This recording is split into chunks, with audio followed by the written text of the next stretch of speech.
Welcome back to another episode of Bowen and Mimi, live on location. I'd like to acknowledge that we are grateful to live on the traditional unceded territory of the Silks Okanagan people. Today we are at the Vernon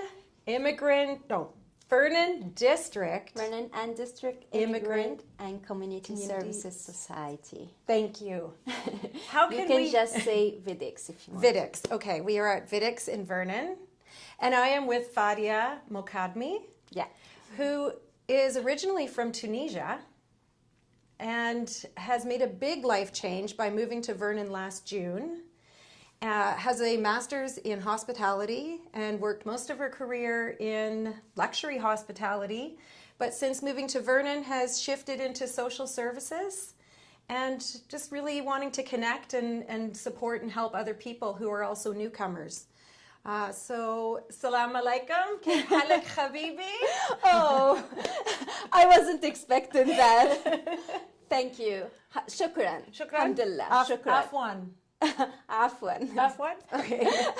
You're good in Arabic. Well, shway. Shway. Okay. Shway, yeah. Oh, that's nice. I had maybe close to a year in Dubai. Oh, wow. So many of my friends were Arabic speaking and That's nice. Tunisian is a bit different though. yeah. Because it's a mix of Arabic, Tunisian, like words that doesn't exist in Arabic, just made by Tunisians, and also French because of the French colonization. So it's a mix actually. And you can find some words in Italian, some words like in Spanish maybe, yeah. But more Italian because we are near to Italy. Right. So yeah. Could you maybe share with us what it was like to grow up as a little girl in Tunisia? In Tunisia. Yeah. It's different between growing up in Tunisia with my family and growing up in Tunisia in a different family. So I was really like fortunate to have my parents because they were very open-minded, and especially my father because he was traveling a lot, and I was having a very good childhood since a very young age. We learned many languages since the childhood. My father was always like describing how is it in Europe when he was there. Like those kind of things open our mind and give us the willing to travel and to discover the world. Growing up in Tunisia, I would say it's very good thing. But comparing with Canada is completely different. Yes. Yeah. I would say in Tunisia, women is not very valued, but comparing with all the Arabic countries, we are more valued than others countries. But still, we are still fighting for that. Right. But within your family, you're saying your father was, really flexible and forward-thinking and really wanted you to explore the world. And was your father born in Europe, or he just did a lot of traveling to Europe? He did only traveling there. He born in Tunisia, grew up there. He lived in the colonization time, so most of his studies were in French, and then he got a scholarship to go to Paris. He wanted to be a doctor, and somehow he changed his decision, and he's willing to be a doctor, to be only in economics, and come back to Tunisia to help the country because the economic went very down after the colonization. He moved to Paris, and he spent a lot of time there, and he was traveling all over Europe, and then he met his first wife, who was German, and then again, after he divorced his first wife, he met my mother, who is Moroccan, and they married, and they are still together till now, so yeah. And did he travel to Morocco, and that's where he met her? Or? No, actually, he met her brother in Paris, and then when he met the family, when they invited him, he saw my mom, and he was, oh, this is the one.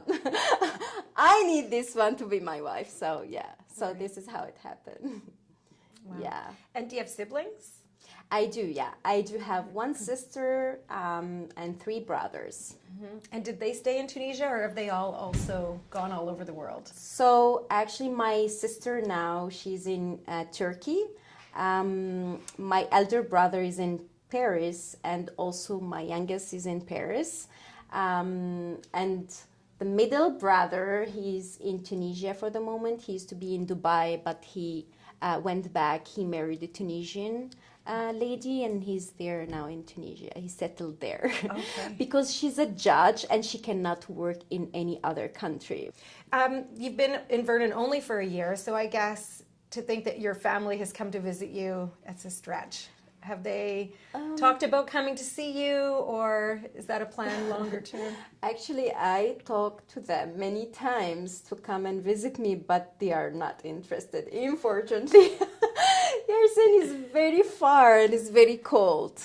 Yeah, but we end up by deciding to meet in Europe. So we will meet all of us in Europe. That will be like the halfway for everyone. That makes sense. That makes sense. Yeah. Could you tell us a bit more about your education in hospitality? So actually, I started first in my high school. I chose literature, and then I moved. I studied accommodation like for 2 years. Everything about Tunisia, the history, geography, everything, and then I've done that was for my bachelor, and then I've done a master degree in hospitality management. Okay, and then you went into luxury hospitality. Was that in Tunisia or? Yeah, it was in Tunisia and in Morocco. So I worked in luxury hotels. It's completely different from what I've seen here in Canada. Okay, do you want to tell us about that? I'm interested. sure that Canada is more developed country, and but I mean the luxury concept is different in Tunisia. Luxury comes also from service, and since that Canada, I've noticed that individuals, they rely on themselves, they open the door for themselves, they carry their luggage by themselves. In Tunisia, this cannot be, it's prohibited. You cannot see a guest passing by in front of you and just holding his luggage, or like not opening the door or not saying hi. And yeah, this is like more, I mean, in Morocco, even in Egypt, I had many colleagues from Egypt, they were mentioning the same thing. It's, the guest is a king. They won't do anything at all. Yes. Yeah. And would you say that carries over to Europe as well, and that the difference really is more the North American ideas? I'm not sure about Europe because I've never been, I mean, I've never worked in Europe, but I mean, as per my colleagues who worked in Paris and Switzerland, is also like really fancy. And yeah, like the table setup and the manners, the body language of each waiter, and no mistakes at all. When I lived in Dubai, to see the wealth, but then to see the poverty Yeah. was so extreme. And for me, of course, I could appreciate and be in awe of the luxury and the wealth, but then it didn't sit right with me to also then see the other other part. side Yeah. hand in hand. It didn't work for me. Yeah. So I wasn't able to stay there. I had many opportunities to stay a long time there, but I couldn't do it. So I'm just Yeah. wondering, if that was something that ever came up for you, or in Tunisia, I'm not sure about the divide between the wealthy and the poor, or how that's seen. To be honest with you, I've noticed exactly, and I had the same feeling in Morocco when I saw all those luxury palaces, and it's something you cannot imagine. It's beyond imagination, and it's so. I mean, when you see it, you just say, "Wow!" Like, how much did they spend money on that? But on the other hand, also you can see neighborhoods Like people are just living in the streets. They have no food. I mean, they're in a very bad state, I would say. And this is like you can see it's a big difference, very big difference. In Tunisia, I didn't feel that. The reason why I didn't feel that, because when we make luxury, it is not that really fancy. And I used to work in Four Seasons hotels, and the service is the most important thing, more than the buildings. We had like princes come in, people from Dubai, from Qatar, from Saudi Arabia, from everywhere. They don't really care a lot about building or whatever, even though we have like Saudi Arabian, they bring their furniture with them to just set up their, their suites. It just, in Tunisia, we do have poverty, that's for sure. I mean, in all North Africa.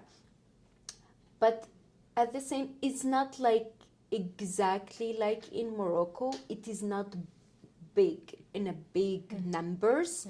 And in Tunisia, you can find every time someone who's helping them and offering food, or government trying to help to find a shelter for them. It's not like it's a huge difference, you know what I mean? It's also like Tunisia, part of it, that not fancy neighborhoods, is part of our culture. So I also learned, I think, that Star Wars Tatooine location is in Tunisia. Yeah. And because Bowen is behind the camera and a huge Star Wars fan, I wasn't sure if Bowen knew that. Oh yeah. So the Star Wars actually were. So this part of the interview is really just for you to share, if you could, for Bowen. Oh yeah. About Tatooine. Well, I've seen tons of pictures and all I'd love to go there someday. Yeah, It's really cool. it's a very, very nice place. While we're smelling the jasmine and looking at the Mediterranean, what would we be eating? What's your favorite dish that you're missing? I miss couscous.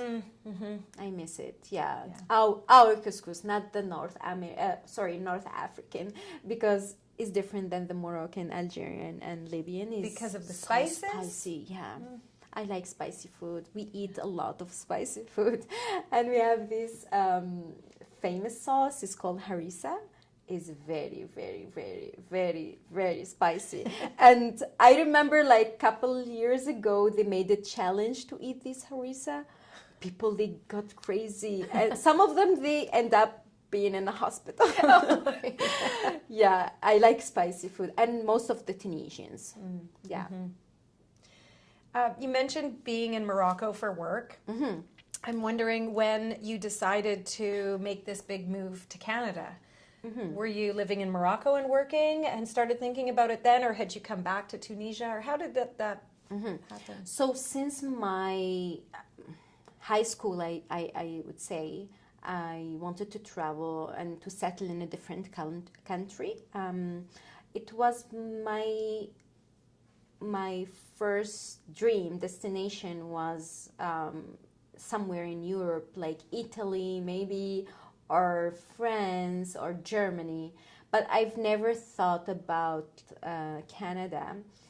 It's like very, very like far place. We don't usually think about being far from our friends and family, so this option didn't came to my mind. So once I completed my bachelor, that time I thought about Canada. I have seen many of my like classmates, they are like going to Canada, and it became so popular going to Canada for work and studying. And then I said, I had my elder brother who has his wife.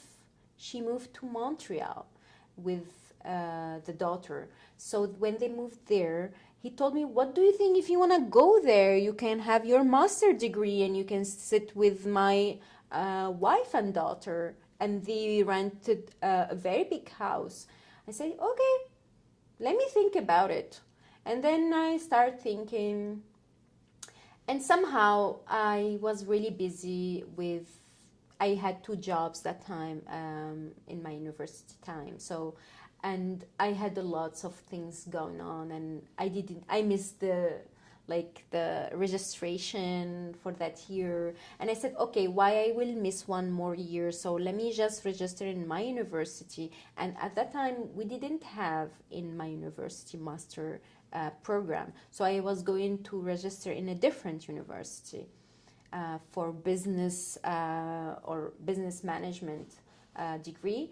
So I don't know, like that year specifically, they decided to make a master, and they made interview for the best students, and I was selected, and I was so happy, and I completed my master there. And I said, okay, maybe when I will go to Canada, I will complete my PhD or something.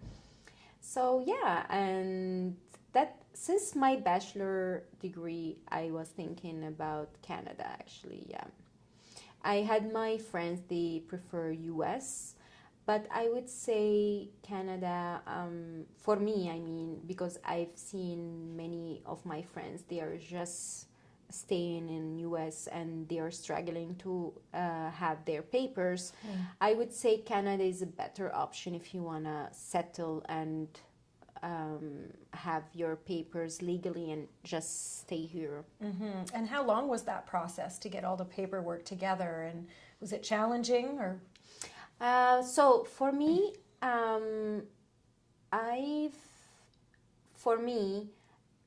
after my master degree, and I also start to work, I completed 5 years in 4 seasons.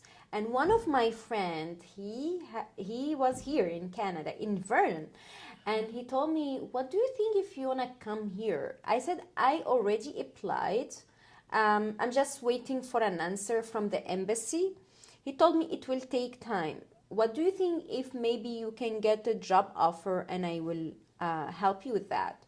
I said, okay, why not? Then he contacted one of the consultant and she asked me like if you want to come to work or study, and I said for work for the moment. And then I had the chance to get a job offer and I came here.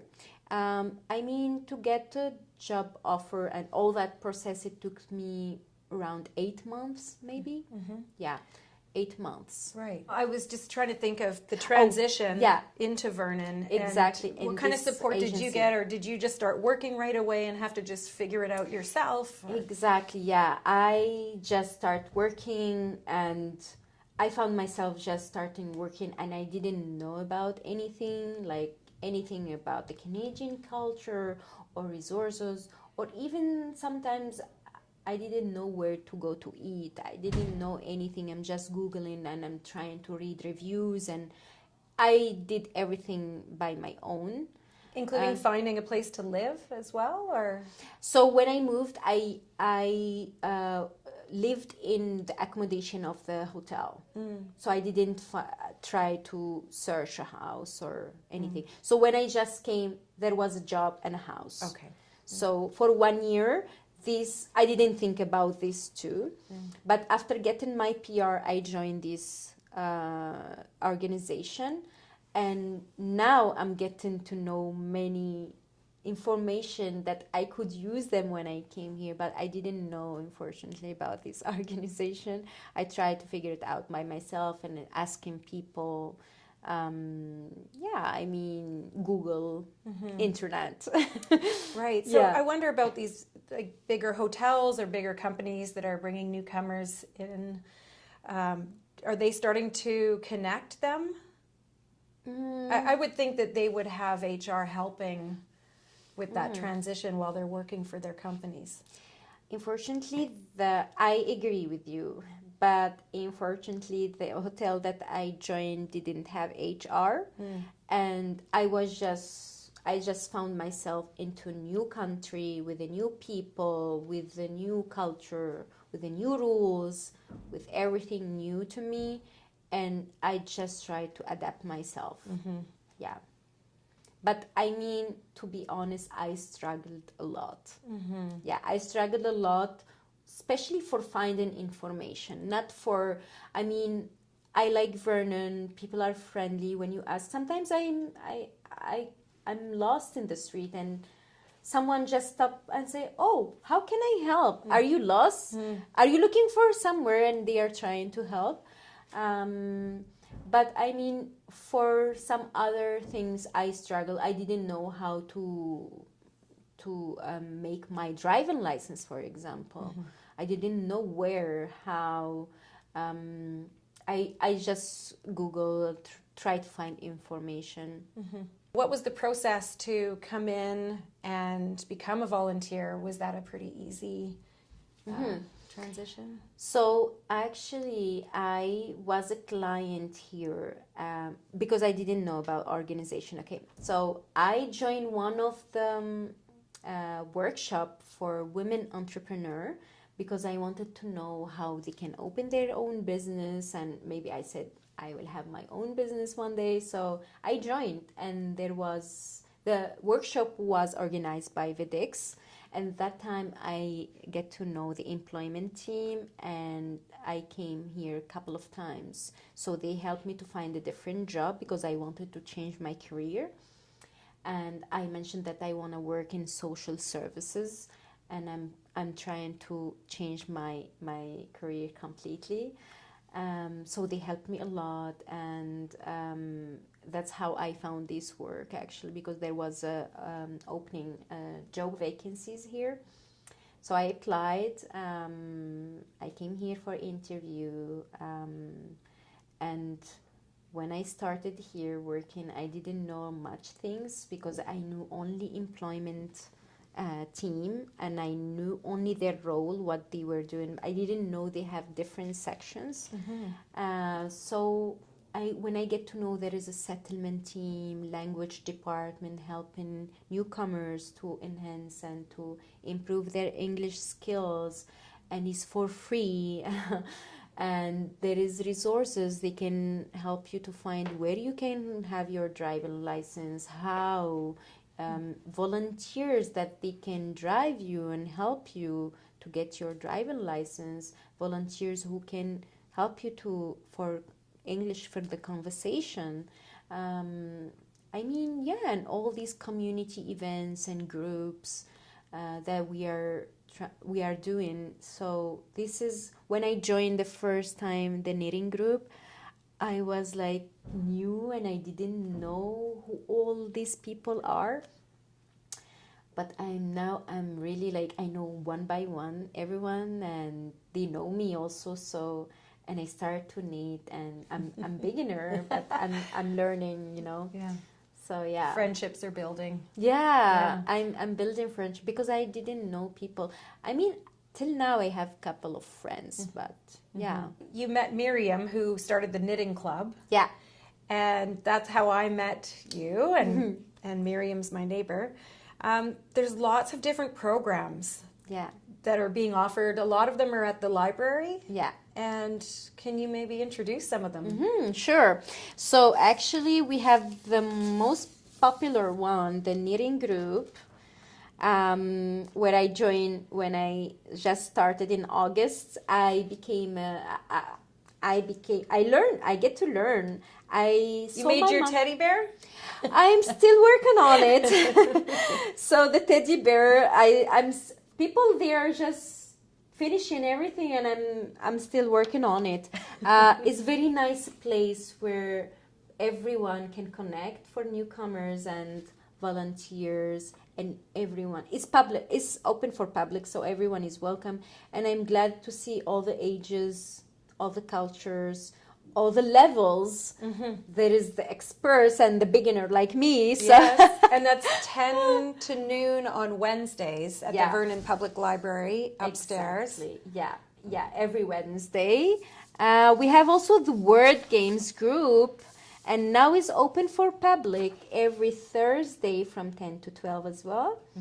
This is a very fun group. I like going there every time. I learn every time a new word, And it's very, very fun. Every time, like Miriam, she choose a different game and we play it all together. And it's so fun. Last time we played a game and we were winning money, and it was so fun. Like whoever find the word, get $10, get $20. It was so funny. I like it. And this is our very recent group. It's called Books and Bites. And it's also every Friday in the library from 10:30. There's another one. It's made by our IT, so this is made by me. So from 10:30 to 12 every Friday in the Vernon library as well. I'm curious about what you do for your own personal fun while you're in Vernon. I mean, these activities are a gas. I've attended the knitting. But yeah, what do you do for yourself? That's a good question, because since I came here to Canada, I didn't find a lot of activities to do. And I was busy with work and preparing for my PR, and so I didn't do much in 2023. I was just going for jogging or like going to the park or hiking. In Tunisia we like a lot partying, so I used to go to party a lot with my friends. For now, I'm trying to find like activity that I can do on a weekly basis or something. And I like too much dancing because I used to dance salsa. So in Tunisia, I was a very good dancer, but now I'm losing my steps. I need to practice. So maybe I can join Chick to Chick. I was thinking about that. Or I have another option that my colleague gave me the idea because she was part of burlesque team, and she told me, why don't you join? And it's a very nice people and you will learn a lot. And I said, yeah, maybe I can also connect with people, because if I will go to Chick, I mean, most of the people there are not at my age, but in burlesque there is my age, and I can maybe build friendship there. So you know what I mean? It's maybe, I don't know. It's lots of fun. I used to be in a burlesque group too, so I would recommend you do that. Yeah, I wanted to register, but the registration will be open like in a couple of weeks, so for 2025. So I will join soon. Yeah. Well, I'm excited for you. There's lots to explore, and really, you've only been here a year, and only 3 months here, and you're making lots of connections. And I just think it's really incredible what you're doing, the work that you do here, and it's been such a pleasure to meet you and to talk with you today. Thank you. I'm really excited to spend more time in the future. Yeah, me too. Maybe see you on a dance floor, or why not? Share some couscous. Well, I would like to say again, thank you for being with us. This has been Fadia and Michelle, Mimi, and Bowen on location in Vernon, and we'll see you again next time. We are still here with Fadia Mokadmi, and she, besides doing all these other amazing things, also is a poet. And we're very lucky she has some of her poetry to share with us. And Fadia, if you could share. You know what's hijab, right? Hijab, yeah. Of course you know. Okay, the hijab is the veil. A woman walks with her hijab, her hair uncovered, risking a stab. Without knowing, she pays the cost, her life, her freedom, forever lost. Killed for what she did not wear. A hijab, a law, a word unfair. Mahsa, you're only 22, yet in our hearts you will live anew. A symbol of strength, your spirit will rise. In every fight for justice, your name never dies. Mahsa is an Iranian woman. She was beaten by the police in Iran because she was not wearing her veil in a proper way.